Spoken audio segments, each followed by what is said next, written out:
Hello everybody, it is that time of the day again. We have another tip video with me, your host, Brendan. And what we're going to talk about today is none other than Craigslist.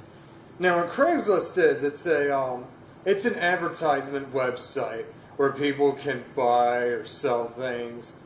You can go on forums, have open discussions.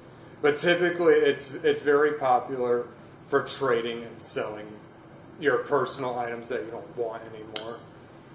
But at the same time, you have to remember, with great power comes great responsibility.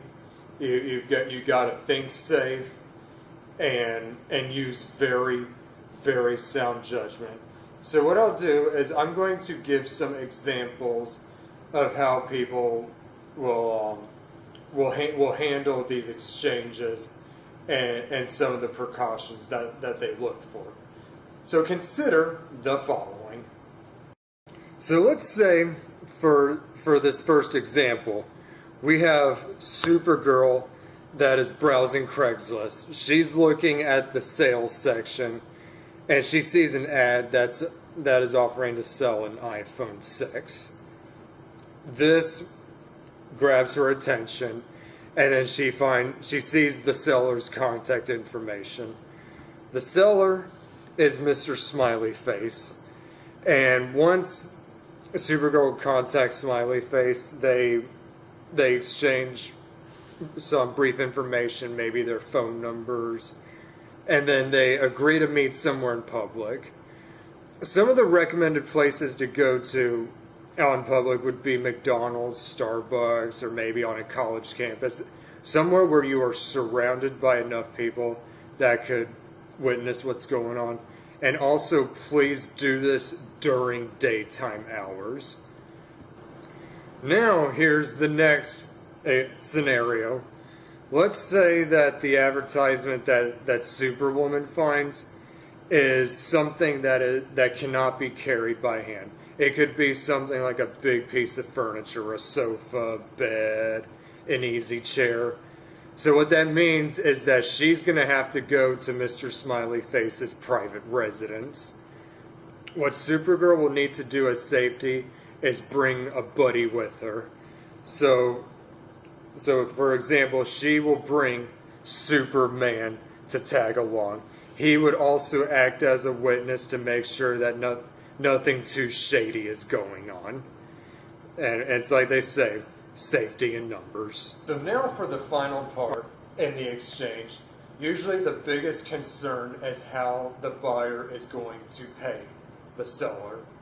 Usually the most reliable form of payment is going to be cash because you see the amount for what it is.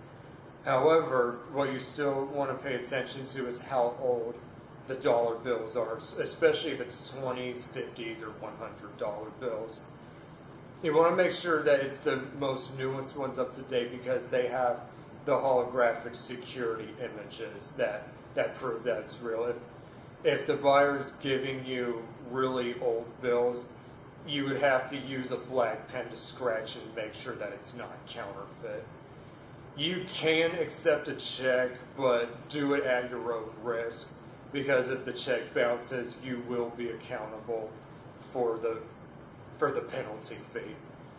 Next thing, it is highly recommended that you do not accept money orders, cashier's checks, or any of those wire transactions, because if they say that they're going to use PayPal, it's their word against yours.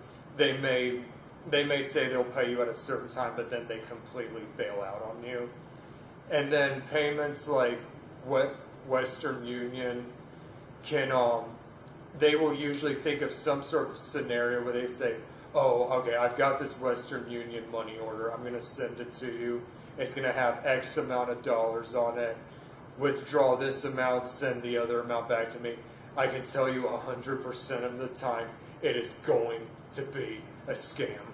So your best chance is just cash.